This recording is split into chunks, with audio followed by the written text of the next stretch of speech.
Good day, Thomas Jefferson Hour podcast listeners. And as always, thank you for listening. I want to say, David, that my book, Bring Out Your Dead, The Literature and History of Pandemics, is now out as a Kindle book, both in physical book form and also electronic form. It's an instant book. I wrote it over the past 2 months while being sequestered here in North Dakota.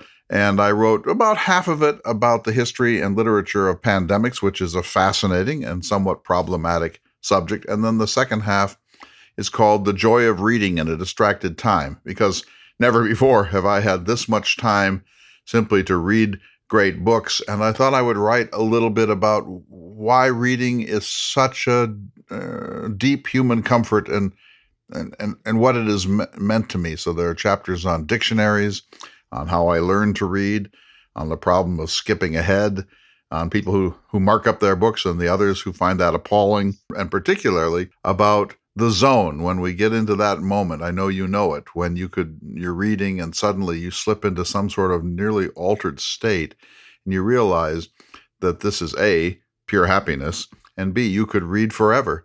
That this is what you live for, is that moment when the words are just sort of jumping through the page right into your consciousness. This may be a bit off topic, but you've led me there, so here we are.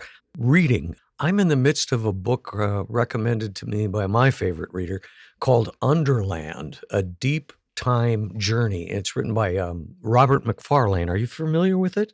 Underland, no, tell us about it. The reason I bring it up is that there's a chapter in the book about Paris, and some of this took place during Jefferson's time in Paris. It seems that there was a very desirable limestone for building that Paris was built on top of, and they quarried it for like 600 years. And this led to sinkholes, parts of the city kind of just disappearing. In fact, a huge one in 1774 that took pavement and houses and horses and carts and people. And after that, the government got involved and attempted some kind of regulation of this problem that was occurring. Paris had another problem. They were running out of burial space. So in short, what happened is they turned all of these miles and much like 200 miles of quarries underneath the city into catacombs. And like I said, some of this occurred when Jefferson was in Paris. I'm curious, is there any record of that Jefferson would have known about this? I don't think so, but now that I know of this, I mean, I knew there were catacombs in Paris just as there are in Rome. I've been to the catacombs of Rome, but not to the ones in Paris. But now that you bring this to my attention, when I go through reading articles and books about Jefferson in France, I'll keep my ears open for it. I don't think that he talks much about this. Cemeteries, death, mortality, those are things that Jefferson stays away from. And he was a stubbornly cheerful human being. And one way to do that was sort of, I'm kind of channeling my inner Joe Ellis here, but he built walls in his consciousness to wall off the things that he couldn't really face. And one of them was mortality, because as you know, 4 of his 6 children died in childhood, and the 5th died when she was in her 20s. And so Jefferson, he knew death in a way that I don't. Most of us don't. And he wasn't going to let it debilitate him, although it nearly did. And his coping mechanism was to turn away and to champion the living. The earth belongs to the living, said he, not the dead. But it's fascinating. So you're going to finish this book, and you're reading others, no doubt, in this time of sequestration. Yeah, this one really, I think you would enjoy it very much. Again, it's called Underland, A Deep Time Journey by Robert McFarlane, and it's about this vast world that's under our feet. It's a pretty unique perspective. He's a very interesting writer. I think you would enjoy it very much, Clay. I'd like to. I've been to the catacombs in Rome. They're made of tufa, and tufa is a stone that is spongy when you first unearth it, but over time it oxidizes and becomes rock hard.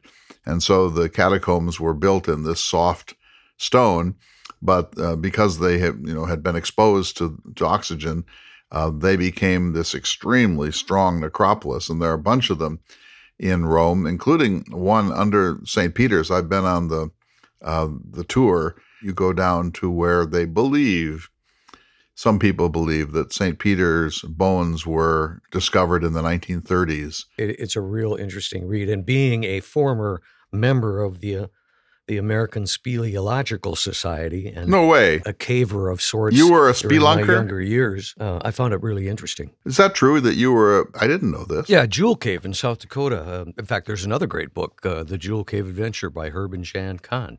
A long time ago. Have you ever done that? Spelunked? I've been to Wind Cave and Jewel Cave, but I never have gone beyond the last flashlight. I'll put it that way. This is one where you show up at 6 a.m. and you put on dirty old clothes and get a little headlamp and get to climb around the caves. It's being in a cave, and there's always a point where all the lights go out and everyone is silent. It's pretty. I'm not sure I could quite fit through there. There's a stone you have to be able to fit through above ground. I'm not sure I could still do that, but it was pretty fun. Anyway, 3 conversations this week. We start off with Kevin Muiderman, and I kind of took over the conversation because I started talking guitars with this guy, and I can't help myself.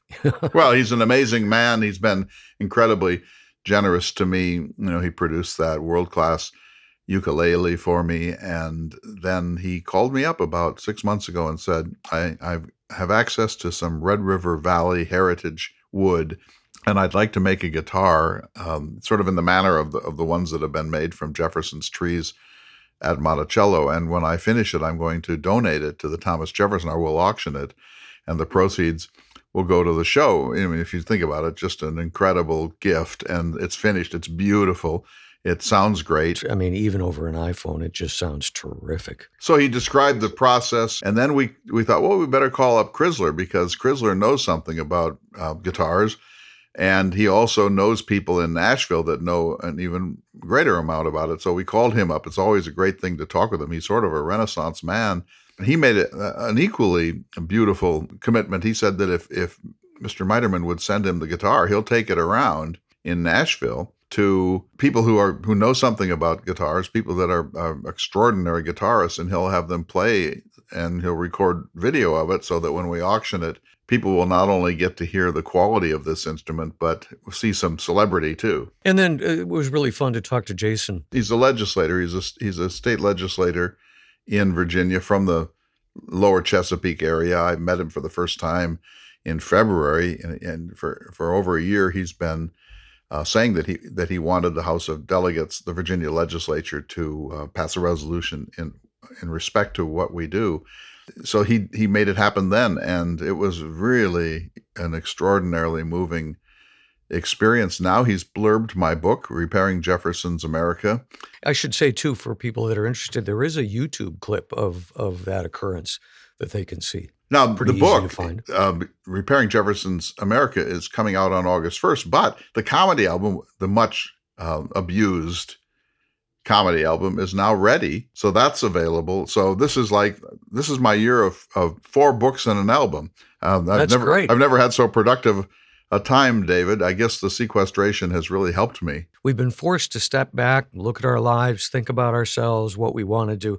At the same time, this is really hard on a lot of people. It sort of creeps up on you after a couple of months of this. And, well, we could talk on and on and on. It's probably time to go to the show. So thanks, everyone, for listening.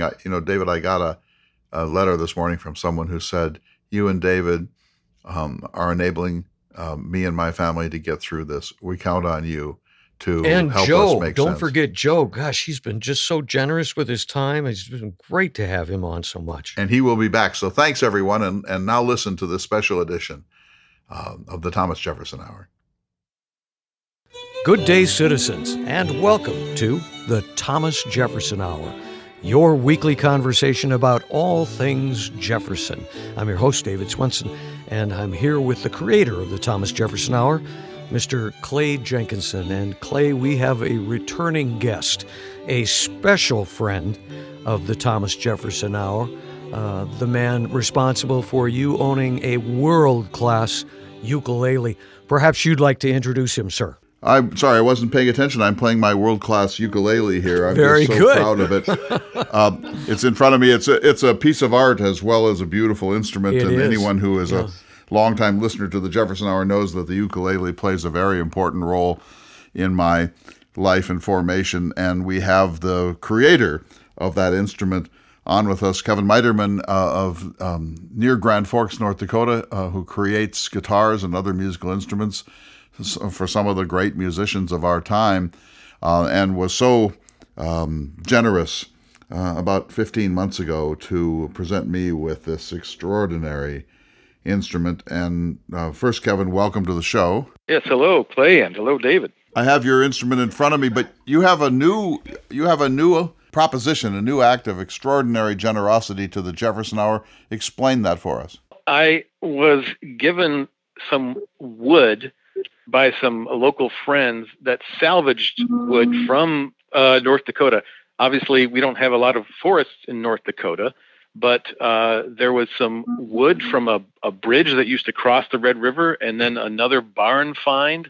And I thought it'd be fun to make a prairie wood guitar, a guitar made of woods at least salvaged from North Dakota. And then I thought there may be some interest in this instrument by the listeners of the Thomas Jefferson Hour. And I thought we could maybe auction it to raise money for the Thomas Jefferson Hour program. So I've been working on curing the wood, processing the wood, and then eventually building this instrument, which is now completed, and I'm really excited by it. I want to say to all of our listeners that when we met a couple of years ago, and then we sort of lapsed, and then you approached me with this offer for the ukulele, and I knew it would be a really nice piece of work, but my expectations were, mid-range expectations. And then I saw your work, and I met you, and I've come to your home near Grand Forks, North Dakota, and I was just blown away by the craftsmanship, the artistry, your discipline as an artist, and then the sort of the list of the people that you've supplied guitars and other musical instruments to. And so I'm thrilled, and this extraordinary guitar that you've made, using wood from the Red River Valley of North Dakota and northwestern Minnesota, is another work of art. What's the wood? Well, the top is salvaged old-growth redwood. Now, of course, you don't have redwood trees in North Dakota, but there was a bridge that used to cross the Red River for railroads in the 1870s, I'm told, by the gentleman who salvaged it. And during low water, he found one of the pilings kind of sticking out of the mud and hauled it out and gave me a chunk of it. Guitars traditionally have something fairly soft on the top, a spruce, redwood, cedar. And so this old growth redwood is perfect for the guitar top. And then I have another friend who makes furniture, found in an old barn some walnut that had been sitting there for about 90 years or so, and he gave me a piece of that, and I thought this walnut from a North Dakota barn would be great for the back and the sides and the neck of the guitar. So, wow, that's great. Yeah, so the guitar is made from salvaged prairie woods, and I had a lot of fun processing the wood, drying it, and eventually turning it into this instrument. Well, that's no small thing. I mean, it sounds to me like you found the perfect wood to build this guitar, and that's really an issue nowadays. That the dwindling supplies of wood that is good for creating guitars. Yeah, it really was a beautiful find. The woods are perfect, and they're old and dried and ready to go, which is really, really a lovely thing to find. And the nice thing about making guitars, too, unlike, say, building a house or a table or something, you don't need much. And so you can grab just a little bit of wood and really make a beautiful instrument out of small amounts of this stuff. Let me brag about you a little bit, might I? Oh, sure. If people go to your website, which we'll put a link on jeffersonhour.com so they can easily find it, but if they go to your website, they can see some of these instruments. And you've got a pretty impressive list of players that play these guitars. These are These are not knockoffs made by, what is it, CGC or whatever. They're handmade, well-crafted instruments. You do some unusual things to them. I think the player probably that jumped out to me first is Willy Porter. And people can find his stuff on all of the streaming services if they want to hear one of your guitars. But you do some interesting bracing and a thing I think you call sandwich top, which I'm not even sure what that is. Thank you for that. I've had the opportunity to make instruments for some of my favorite players in the world, like Willy Porter and John Doyle, who some people might recognize as one of the great Irish guitar players, started the band Solas years ago. A guitar player named Michael Chapdelaine, who is the only person in the world who's won both the International Classical Guitar Championship and International Fingerstyle Guitar Championship. And so through making instruments for these great players, I've had an opportunity to try to innovate as they ask for specific sounds, specific tones, specific function that they can't find in say, off-the-rack Which is why great artists like the ones you service come to a luthier and don't just go buy even a great guitar off the rack, because you can give them exactly what they want. Yeah, that's been the fun of it. I try to tailor the tone to the player, and as you mentioned, I've been able to do that partly by adding to traditional guitar building methods some composite materials, including some graphite and some Kevlar and things. The idea being that sometimes you can enhance the tone by lightening and strengthening some of the traditional elements of the guitar. So one of the things that I do oftentimes is use what's called a double top, where I have two thin skins of wood between, as the skins on a composite material that makes the top essentially full of air. It makes it almost hollow, but has the same strength that's a traditional wooden top. And so using that, you can sometimes get different tone, maybe more volume, maybe more sustain. And the bracing has so much to do with the sound of the guitar. And I know this. I don't know much about guitar repair, but I have an old Epiphone that is not an expensive guitar, but I really like it. And it seems to always have troubles. Well, I found that a brace had cracked.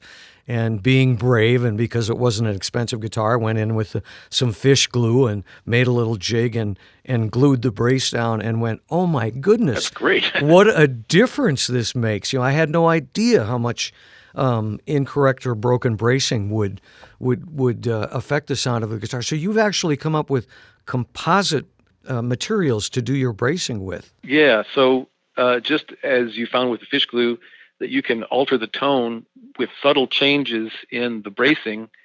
I've experimented with adding composite materials to the bracing, or even changing the bracing pattern to try to get a different tone. One of the things I've done, for example, is add graphite carbon composite to the bracing so I can get a lighter but stronger brace. And if you do it right, then sometimes you can adjust the tone for a given player, which has been a lot of fun working with players around the world. Well, I forgive me for taking up so much of this conversation, Clay, but you know me, I'm kind of a guitar geek. Some of my best friends are guitars, and if I could do anything in the world, I think I'd just lock myself in my little guitar room and play and write songs. But the offer that Kevin has made is unbelievably generous. This is a single work of art that he is putting up to support the Jefferson Hour, and I'm sure I would just stumble through thank you, so maybe you can do it properly, sir. Well, first of all, I want to know the mechanism here. So we're going to put some video on our website. We'll put a link, of course, to Kevin's website. We'll have some photographs about the making of it. He's going to provide a little video of his own account of this project. Then we're going to start the bidding. We'll have a system on the Jefferson Hour so people can do that. We'll close the auction sometime in the early fall, date to be determined. We're just sort of living through this pandemic and not quite sure yet when the right moment for that is. I've looked on your site, Kevin. These are not inexpensive guitars. These are works of art. So you're talking about upwards of $5,000 as a bid for this guitar, aren't you? More. Looking at his work, probably more, yeah. Yeah, we'll have to decide, of course, where the bidding should begin. But the retail for this guitar would be, let's say, $8,400 is the kind of the retail market, and people can decide, of course, what they think the value is, and we can decide where to begin that, I guess, together. We'll do that. I think that for $250,000 or $300,000, I'll come and play the first song on the guitar. For whomever buys it, I'll learn to play the guitar just for that moment. But we'll bid this and see what happens. We're so appreciative of this. How long did it take you to build this project? It took about 6 months once I got all the wood ready to go. This is going to be fabulous. So we'll look for this. Listeners to the Jefferson Hour can go to the Jefferson Hour site. There's also a link to your website. Tell us that website name. My site is Mitermanguitars.com. Better spell that. Yeah. So Muiderman guitars.com. And my check for $8,000 for my ukuleles in the mail, Kevin. I so appreciate it. Excellent. It's one of the treasures of my life. I can so far play The Sunny Side of the Street, which my father said is the ultimate female seduction song. So far, nothing. Maybe it was back in the 1920s, but sure. Oh, thanks for that. Well, Kevin, we should let you go, but do we have your permission to perhaps call in periodically and speak with you again about this? Yeah, that'd be great, actually. A lot of fun. We've been talking with my friend Kevin Muiderman, who is of the Grand Forks, North Dakota area, a world-class guitar artist and the producer of extraordinary instruments, offering the Thomas Jefferson Red River Valley special guitar for auction as a fundraiser for the Thomas Jefferson Hour. Thank you so much, Kevin. Thank you. And we'll be back in just a moment. You're listening to the Thomas Jefferson Hour. Hello, everyone. We have a very special segment here on the Thomas Jefferson Hour. We're speaking today with Jason Miyares of the House of Delegates in the Commonwealth of Virginia. I had the extraordinary honor earlier this year on the other side of the great pandemic of 2020 to be honored by the Virginia Legislature, thanks to Jason. And I was in the gallery. I stood while he offered a wonderful tribute to the Jefferson Hour and to the world of Thomas Jefferson. And we were able on that occasion to give a copy of my new book, Repairing Jefferson's America, to every single member of the Virginia Legislature. And that's all thanks to you, Jason. So thank you. It was an absolute thrill and honor to have you join us for that day and to honor the work you have done, I think, trying to elevate the level of civil discourse in our country. But it was just a delight. It was a delight to be with you. It was a delight to visit you in Mr. Jefferson's capital. I have had several colleagues that have enjoyed your book, but have wondered, how did a gentleman from the Dakotas have such an interest in Thomas Jefferson? And perhaps one day you could share with our listeners at another podcast or broadcast how you fell into this. But it has been a delight. Your book was fantastic. I have read it. Very gracious of you to give me an advanced copy, and just such a joy to host you that day. That was one of the great days of my life. The proclamation that you then sent to me in a frame I have before me, also a flag of the Commonwealth that I think flew over the Capitol that day. Well, you have done so much to honor one of Virginia's favorite sons and to elevate the principles of Thomas Jefferson coast to coast. So it was the very least I could do, Clay. The question I want to ask is that now they've had these books in their hands since the end of February. My hope, Jason, is that the quality of conversation has gone up. Debate is more civil. Science and reason have taken their place at the center of the work of the Virginia Legislature. I'm hoping that Jefferson has infected them in the right way with a deeper commitment to a republic and the sort of graciousness and mutual forbearance and civility that Jefferson saw as the exact center of what America should be. Clay, I keep outside the door of my office in Richmond a quote from Mr. Jefferson. As you probably know it well, I never consider a difference of opinion in politics, religion, or philosophy as a cause for withdrawing from a friend. You know, Thomas Jefferson is both such a fascinating character, but every day when we go into the Capitol in Richmond, we pass both the statue of Mr. Jefferson and a quote that is emblazoned in granite from Mr. Jefferson that said, "The most sacred duties of government to the equal and impartial justice to all of its citizens. And I see that quote every day going in and about, and it gives you a humble sense. But in Virginia, we have often talked about the Virginia way, at least in Richmond, how we conduct ourselves. I am proud to say that many friends on the other side of the aisle I consider personal friends. They really are an extraordinary group. And it has been, I think, helpful to bring a reminder. One of my kind of guideposts of my life is stability is not weakness. And I think a lot of my colleagues, I think, practice that well. And my hope, my fervent hope, is that the brokenness we see in Washington, D.C. always gets stuck in traffic on Interstate 95 and doesn't make its way down to Richmond, because we really do try to conduct ourselves. And I think it is this idea of you can disagree and not be disagreeable, I think, is desperately needed for us to solve some of the big problems we face as a country. One of Jefferson's greatest statements is every difference of opinion is not a difference of principle. And I so admire your own belief that there's a common ground that has nothing particular to do with extreme partisan politics. And you started something here, Jason. Virginia was the first.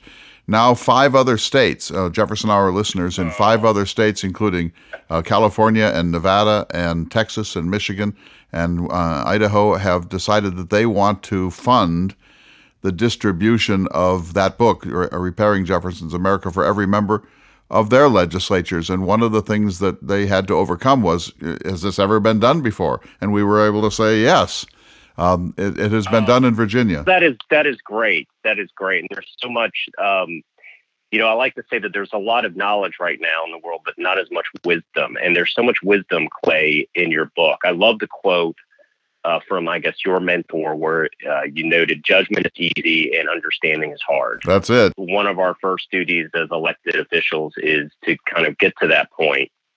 But there's so much for your listeners, not only is it just Clay's essays on broken down, very easy to read different topics of leadership and government, but what I found some of the most delightful reading was your choice, kind of Clay's greatest hits of Jefferson's letters at the end. And I found some of those just to be delightful, because I admit, as much as I maybe read about Jefferson and heard you discuss about it, there's something quite different when you read his beautiful penmanship in his own words, both writing to his friends and to his colleagues. I particularly liked when he wrote to the letter to Thomas Jefferson Randolph, where he is visiting up north and is going to find, kind of in the Federalist hotbed, a host of people that were going to be very hostile to him just because of who his grandfather was. And Jefferson basically both reminding him the power of both humor and the beauty sometimes of silence. But I thought there's so much there to unpack. And as we kind of reach this age of, are the founders, are these great titans like Jefferson and others, are they still needed? I think there's so much wisdom, because as hyper partisan perhaps as our current politics are, they were in an era too where the people in the political arena threw a lot of elbows, and I think Jefferson gave a lot of wise counsel on how to conduct yourself, and a great example, I think, for future servants in public office. But Clay, you had a line in your book that really struck me, where you said it was on your section on leadership. In your book, you noted that the world is repaired one person at a time. And why I love that quote, I highlighted it, was it reminds it, even for your listeners, that many of them have no interest in being in the public political arena. I don't blame them. But the idea of repairing Jefferson's America, a lot of it just begins with the way you conduct yourself, you treat your neighbor, the idea of just your civic duty of reaching out to those in need. We need that more than ever during this COVID-19 pandemic. But there's a lot of wisdom in this book. And I am just so grateful you would take the time out of your schedule to put something like this together, and then kind of your passion project to get this out to as many of us elected leaders. It's just been delightful. Yeah, I think there should be a little bit of a backstory about this. We can't gloss over that quickly. Your book will be coming out sometime this summer, Clay. I'm not sure the exact date. August 1st is the release date. But it's Repairing Jefferson's America. And you began this initiative to try to put it in the hands of state legislatures all over America. Well, my dream is to get it into the hands of every legislature in the country, and then into the hands of the members of the Congress of the United States and governors' offices and so on. And we're taking no profit from this. We're making the books available at cost, and then individuals are stepping forward in various states wanting to help either by themselves or with their friends to fund this. And then we do a cover letter in which they are the ones that present this volume to the legislature of Nevada or the legislature of Michigan. And so it's a great project, but it did begin in Virginia, and it almost happened by accident. The book was just coming off the press, the advance copies. It's just when Jason and I met for the first time. We've been talking for a couple of years. Believe me, to be there in Virginia at that Capitol, designed by Thomas Jefferson. I mean, Jefferson designed the Capitol at Richmond, one of the most extraordinary of all state capitals in the country, helped to create the Palladian neoclassical model for our state houses around the country. All but 5 follow that model. But the best of them, I believe, is the one in Richmond. And then to go there and to stand, Jason, before that magnificent statue of George Washington in the rotunda done by Udon, whom Jefferson knew and commissioned for this purpose. It was just one of the great days of my life, and I will never forget the time I had with you in your office before you went off to committee meetings, and then we met at a public house, at a tavern, for a brief meal before you had to go back to the difficult business of legislation. I have one last question before we let you go today, and that is, how is the Virginia legislature coping with the COVID-19 crisis? We've seen that Virginia has locked down a little bit more securely than some other states. It has been an interesting journey, I will be honest with you. Probably the most surreal was we, as you know, for your listeners, we're a part-time legislature. We meet in the wintertime in January and February and early March, and then we're done for the year until we come back in April for one day for what's called veto session. And probably the most surreal thing was because, as you know, 100 legislators in one tight body is perhaps the opposite of what you'd want to prevent the spread of COVID-19. So we, for the first time, the best that we could tell in 400 years of the General Assembly meeting, we met outside underneath a tent. Even in Jamestown, they met inside a small church. So for the first time in 400 years, we conducted the people's business outside in a tent, and it did go okay. I was a little worried at times, but that was a change. And there was some discussion of trying to do legislature, have the legislature meet in the future via essentially by teleconference, by Zoom. I personally did not agree with that, only because I don't think that is designed for good government. I think good government means we're in the same room. If that means being under a tent, so be it. But we will go back sometime this summer. We're not sure, quite unusually, because we normally do not, but because the state budget and the impact economically of what has happened with COVID-19, we're going to have to go in and do some adjustment and pass some legislation to address this. We are all trying to adjust, and as painful as this has been, and I pointed out to my wife the other day, this is the first kind of unifying event that Americans have experienced really since World War II, in the sense that it has impacted every American in every single section of our country. And I can't think of another event, even as horrific as 9/11 was, it didn't necessarily directly impact you or your business. This has. And my hope is that as Americans, and hopefully with some help with your great counsel, with your book and others, that we can have a new sense of unity and civic discourse as we try to find the best way to deal with both a medical crisis, and now I would say it's also an economic one too. Wow, that's amazing. You sound more like Abraham Lincoln at the moment than Thomas Jefferson, but we need that healing. We need that sense of the better angels of our nature, and the idea that we are a nation that agrees on more than it disagrees on. In an event like this, which knows no class distinctions, no racial distinctions, no geographic distinctions, this is an opportunity not to be lost about repairing some parts of the American dream. We so appreciate your taking some time with us today. Jason Miyares of the Virginia House of Delegates, the Virginia legislature in the home of Thomas Jefferson, and we wish you well. Let's check in with you if we can in a few weeks to see how things are unfolding in the Commonwealth. I'd be delighted and look forward to seeing you again, hopefully when we come out to Virginia, sir. Oh, I can't wait for our next meeting. This time I will buy. Okay, thanks, Clay. You've done me the greatest of all services. You actually read the thing. Well, it's next to my bedstand, and it's highlighted, and I just enjoyed it. And again, I just think the job you two do, I know it can probably be frustrating, particularly this time, to try to figure out how to get the technology to work. But I just think it's so important during this time where so many of us are being isolated, to try to hear these kind of calm, rational voices, quite frankly, that you don't see when you turn on the cable TV or the news. It's just really frustrating. And so you guys really, both of you guys really are just treasures. I can't underestimate that, at least for me personally, and I know for a lot of your listeners. So it was an honor to honor you, Clay, and please, yes, let me know whenever you're back my way. Oh, I certainly will. I'm coming to Virginia in the fall. I'll let you know in plenty of time, and please greet my good friends in your part of the lower Chesapeake. I will do that, sir. Thank you so much. Great to meet you, sir, even if it's only over the phone. Thanks for all you've Great done. Great to talk to you as well. Thank you, sir. Appreciate it. Wow, David, what an amazing man. For one thing, he is himself a Jeffersonian.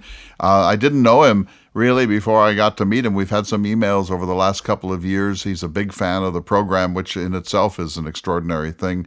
And he said he wanted the Virginia House of Delegates to honor our work.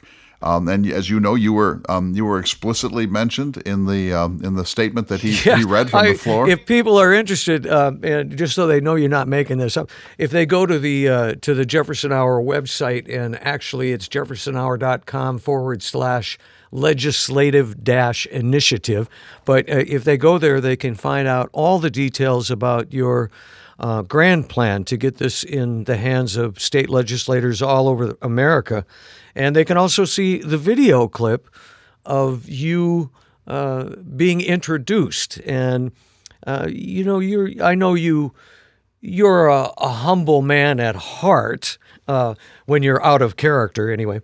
And I could tell by the look on your face that you were quite taken by the event. And for him to have introduced me into the record as the semi-permanent guest host, well, that meant a great deal to me too. So people should check that out on the website, and it's really a phenomenal effort to get this book. And he's expressed so well how important civil discourse is, and it's just a good thing all around, and also. To all the people of Virginia, it's a major listening area for the Thomas Jefferson Hour, and we so appreciate that. Well, it was such an honor to stand there, and truly humbling experience. I never expected that.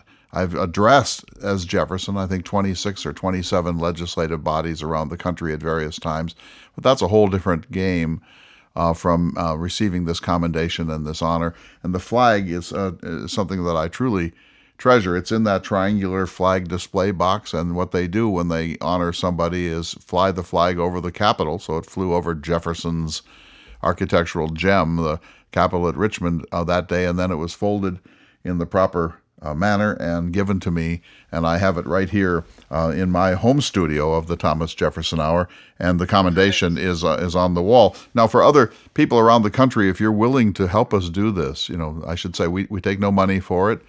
We make the book available at cost.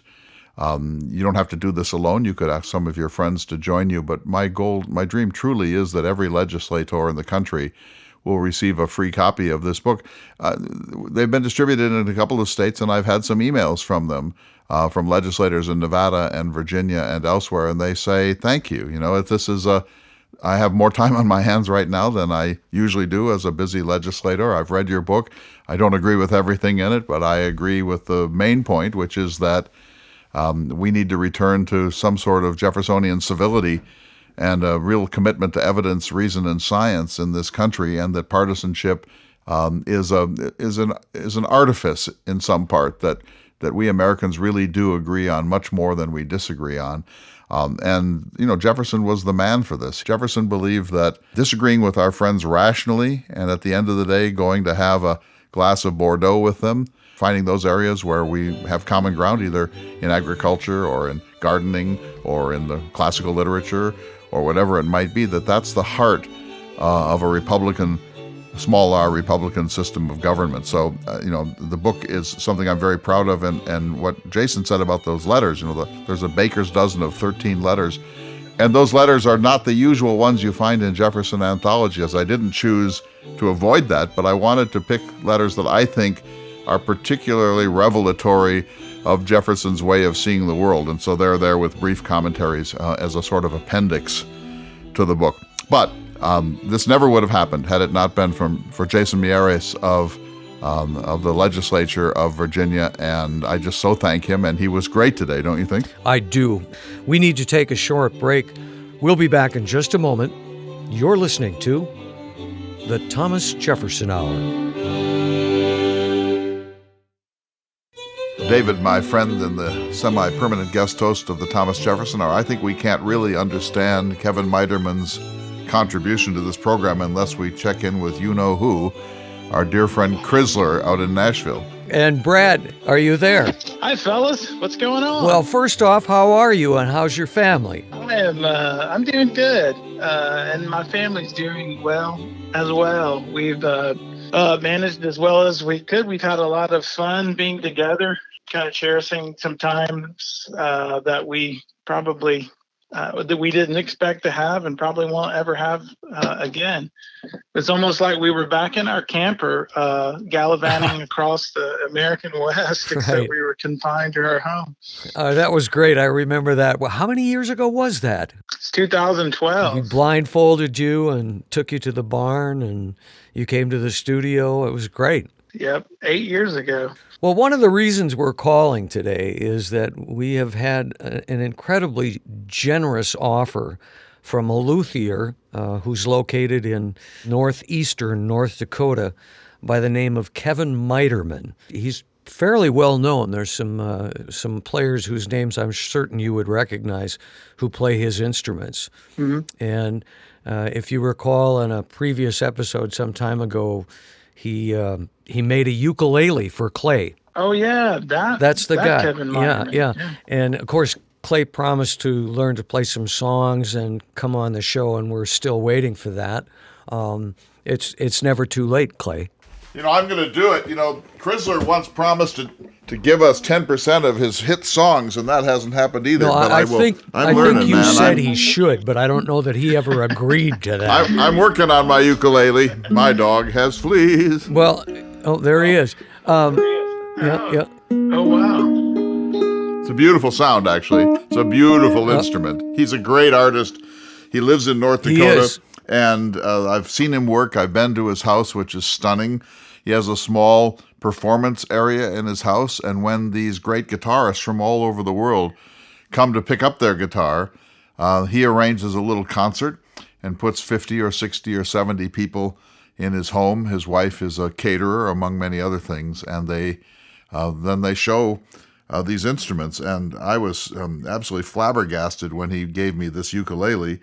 And even more amazed a few weeks ago when he said he was producing a guitar that he wants to auction for the Thomas Jefferson Hour. And, I can appreciate a great guitar about as well as I can appreciate a great wine or a great cigar, but I knew that you and Crisler are real experts. Well, I don't know if I consider myself that. I do have a thing for guitars, but just to repeat the story he shared with us, Brad, he found some old wood, including it must have been a very good-sized pylon from a Red River Railroad bridge.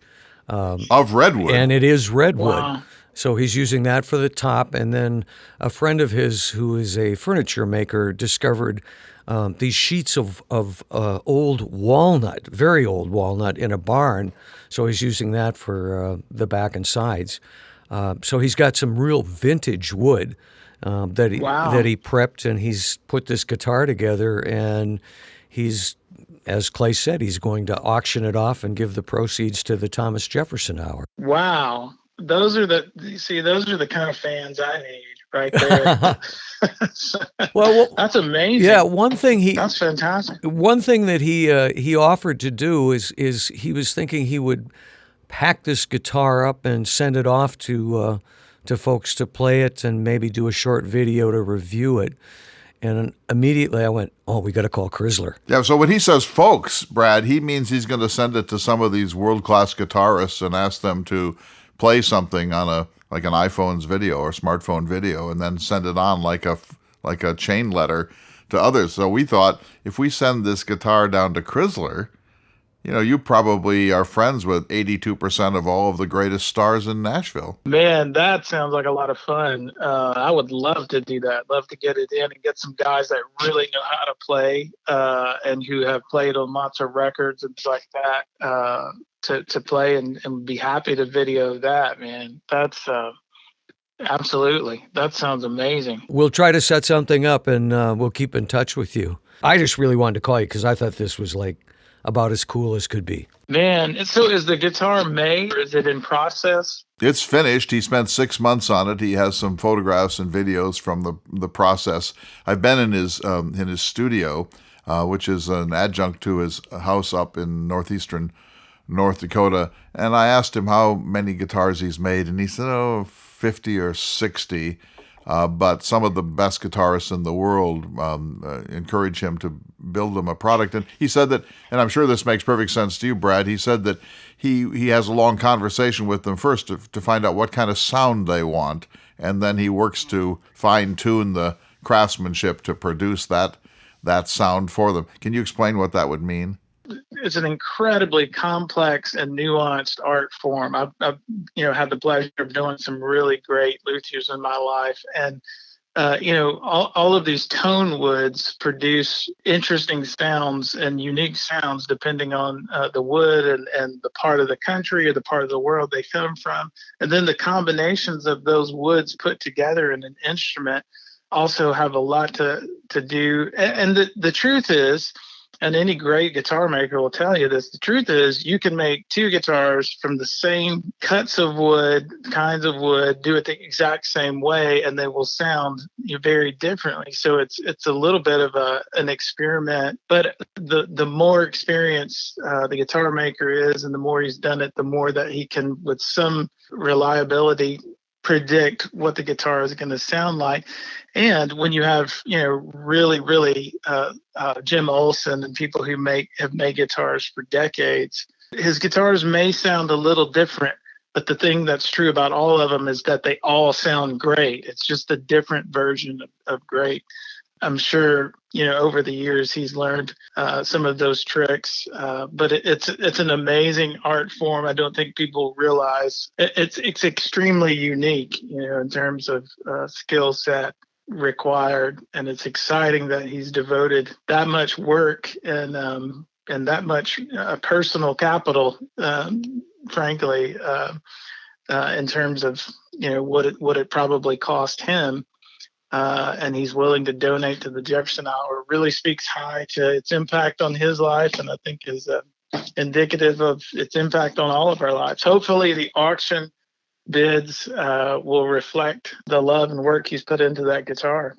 Well, you can help with that, of course, if we have him send you that guitar and you get some extraordinary men and women to pluck it. Now my goal is, not to be a beggar, but I want him to produce an instrument for me using wood from the Little Missouri River Valley out in the Badlands of western North Dakota. I'm not sure we have hard enough lumber there, though, David. There may be. He'd be the guy to tell you. Look at the Husson Dalton Jefferson guitar that was made from poplar from Monticello. I feel a little guilty because we're sort of steering the Jefferson Hour to one of my pet loves, which is guitars. I think Jefferson would be completely enraptured with this conversation and the idea. He would want to visit the shop. He would want to know. He would want to see all the tools that were used to make the micron measurements. I think he would be fascinated with this, and ultimately would be appreciative and fascinated with the music that would be made with it. I think you're right, and he would probably, in the process, invent some better tools for Kevin As to use. he'd be telling Kevin, what if you turned it this way, and then be thrown out probably before the thing was built. But Jefferson gave guitars to his granddaughters. We have letters from the granddaughters saying, he anticipated my every hope in the world, my first great dress and my first Shakespeare and my first guitar. And so the guitar was an important musical instrument in the age of Jefferson, and he made sure that his granddaughters had access to it. Mm. And in the aspect of individual craftsmen, the great age of the resurgence of guitars was the 60s and 70s, the folk movement and all that, and it's sort of waned in our time, contemporary time, but at the same time as that has occurred, the amount of luthiers, individuals, one-man shops that are making guitars has risen steadily over the years. I like seeing those individual craftsmen thriving. It's fun to know that people aren't letting the tradition of handmade guitars die anytime soon. They can be, admittedly, some pretty fine instruments can be produced in a factory and produced kind of on a mass scale, which brings the cost to the average musician down. But the art form and the quality of a handmade instrument is still appreciated. And I think, as you said, David, that art form continues to grow as technology and the availability of woods and things like that are grow. So is this art form, and I'm glad to see it flourishing. Well, thank you so much for agreeing to be a showman for this instrument. Let's hope it goes to Nashville and never comes home. Yeah, well, perhaps so. But I can tell you this. I don't know how famous the people I get to play it will be in terms of recognizability, but I guarantee you that the best that the guitar will sound from some of the session players I get to play it. That's great. Brad, I have a question for you before we close. You're a man who has great talent in your hands. You've painted miniatures. You're a Renaissance man, in my view. Why is this something you might like to try to build a guitar? The older you get, the more you recognize what your limitations are. And I'm interested in everything, but I know things that I'm good at. And the precision, patience, and mathematical headspace that it takes to build a fine guitar is something that I don't and never will possess. My mind doesn't work that way. I just leave too many things kind of imperfect, and you can get away with that when you're you're painting something, or maybe even when you're writing a song. But you can't get away with it when you're making a guitar. It's just too precise, and you're also dealing with an organic piece. It doesn't just stay the way you make it. It breathes, it expands, it contracts, it interacts with the environment and humidity and the player itself. And so you have to not only know how to put it together as a precision piece, you have to know how it's going to respond in the future. And that just takes a level of attention to detail that I don't think I'm capable of. I can fully appreciate it, but I would never try it. I'm with you on that. So before we do say goodbye, any Jeffersonian thoughts, any reflections on this tough period the country is going through? For me, yeah, I'm got to some dark places during this whole quarantine, but I think I've come to a new real. I've read some books lately. One comes to mind, George Friedman's The Storm Before the Calm.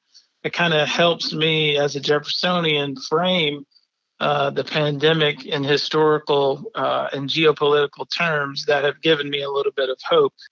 During all of the shifts in American history, whether they had to do with war or protest or civil rights or political institutional upheavals, one of the unique things we do as Americans is kind of reframe and reorganize, and those shifts usually don't bring about the end of our republic. They usually reinvigorate and reimagine what it means to be a republic.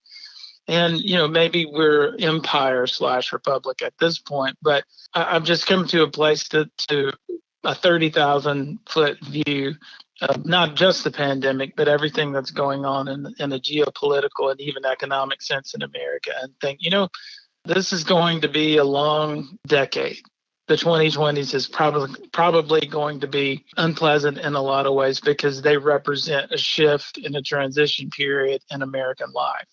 But I do think we're heading toward the other side of that shift. And if you keep the long view in mind, it makes this present crisis a little more manageable and perhaps can take it a little less seriously. The sky is always falling.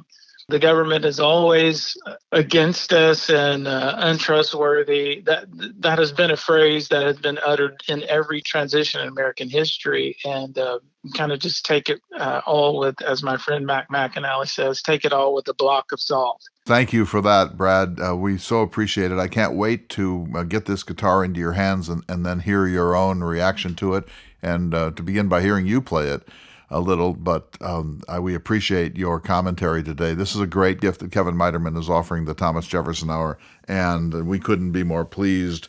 I love the idea of heritage lumber being part of this, and once you see his craftsmanship, you'll know why this is such a big deal for us. So thanks for checking in with us. Hello to your family. You can still get that RV out and come rolling back to North Dakota. Don't tempt me. Yeah, it's always great to hear your voice. It's like an old friend on the line. You too, guys. Always good to talk to you, and you guys stay safe up there. Thank you. Yeah, anytime, man. I'm bored. Same to you, sir. Thanks. All right, take care.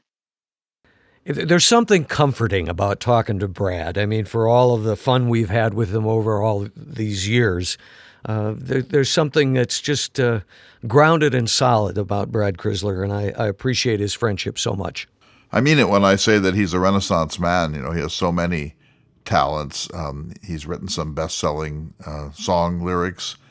He's really well connected in the world of Nashville. Then he surprised us with his interest in historical miniature paintings. He knows something about Richard and Maria Cosway, who were the miniaturists in Jefferson's life.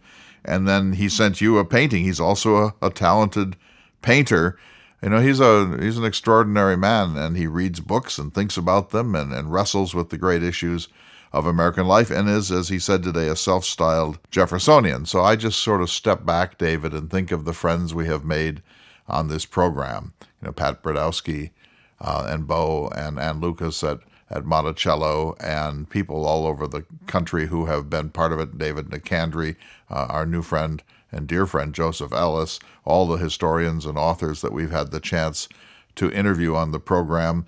And Kevin Muiderman, sort of coming out of the blue 2 years ago, a friend of this program, provided me with this prize ukulele, and now has done this really extraordinary thing for us. If you think about all of that, our solid listeners, our 1776 Club members, the people who write us, Jason Miyares, who did that incredible thing for me in the state of Virginia, a commendation in which you are mentioned as the semi-permanent guest host of the program.